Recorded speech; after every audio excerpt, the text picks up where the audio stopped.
চট্টগ্রামের আনোয়ারায় চাঞ্চল্যকর মা মেয়ে হত্যা মামলার প্রধান আসামিকে গ্রেপ্তার করেছে পুলিশ। গ্রেপ্তার রিমন বড়ুয়া, প্রকাশ তেজু বড়ুয়া আনোয়ারা থানা চেনামতি এলাকার বাসিন্দা। পুলিশ বলছে, ধারের টাকা শোধ না করতে হলফনামার স্ট্যাম্প ছিনিয়ে নিতেই এই দুই হত্যাকাণ্ড ঘটান তাদেরই স্বজন রিমন বড়ুয়া। সোমবার দুপুরে চট্টগ্রাম পুলিশ সুপারের কার্যালয়ে সংবাদ সম্মেলন করে এ তথ্য জানান পুলিশ সুপার মোহাম্মদ মাসুদ আলম।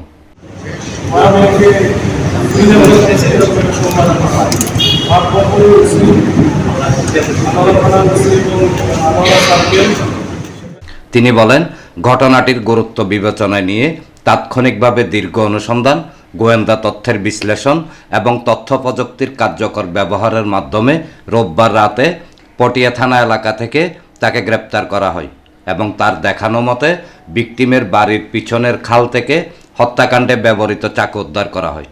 প্রাথমিক জিজ্ঞাসাবাদে গ্রেপ্তার রিমন বড়ুয়া হত্যাকাণ্ডে জড়িত থাকার কথা স্বীকার করে এবং গুরুত্বপূর্ণ তথ্য প্রদান করেছে বলে জানান তিনি।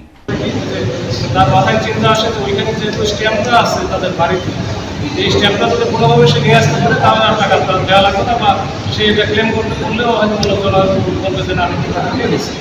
শনিবার রাতে আনোয়ারা উপজেলার চেনামতি বড়ুয়াপাড়ায় খুন হন স্থানীয় সুজন বড়ুয়ার স্ত্রী এনি বড়ুয়া ও তার মেয়ে প্রিয়ন্তী বড়ুয়া। এ হামলায় এনি বড়ুয়ার 5 বছর বয়সী ছেলেও আহত হয়েছে। এনামুল হক লিটন, প্রগতি, 24 টিভি।